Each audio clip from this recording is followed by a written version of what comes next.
felt they knew him. Then, in 1985, they witnessed what should have been the culmination of a Hall of Fame career. At age 44, Rose smacked a single to left center for hit number 4,192. He became the all-time hits leader and likely will be for a lifetime. But as high as he may have felt that day, it would all come crumbling down less than 4 years later. I'm not looking for sympathy. I don't need sympathy. You need understanding to realize that I was a human being. A human being with a massive gambling problem. Rose turned autographed balls and baseball cards into cash at huge exhibitions and allegedly used the profits to settle debts with bookies. Rose was known as a gambler since the 70s. He started betting on horse racing and pro football, but it eventually crossed into a sport where he had partial control over the outcome. However, baseball had imposed harsh gambling penalties ever since the 1919 Black Sox scandal. Something wasn't right, and thousands mourned the proof that baseball wasn't fully honest. Following that fixed World Series, baseball implemented Rule 21D. It says anyone involved in baseball faces a one-year ban for betting on any game and a potential lifetime ban for betting on their own team.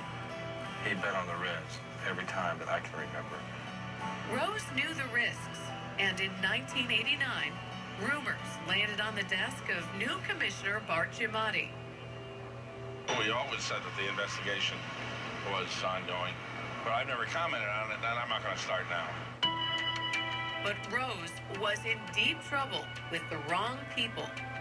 In his deposition to baseball, Rose told investigators, quote, "They threatened to burn down my house, to break my kids' legs if I didn't pay up."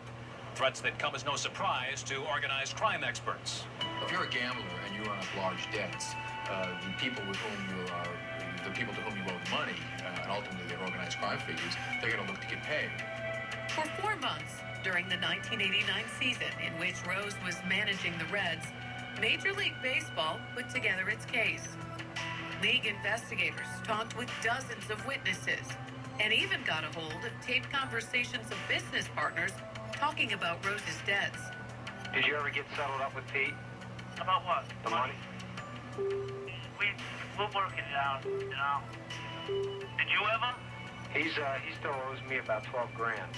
And he paid you about 38? He's into me for about anywhere from, I don't know, once you figure out all the autograph stuff, he probably owes me about anywhere from like 10 to 12,000. By August 24th, 1989, Rose was ready to cut a deal.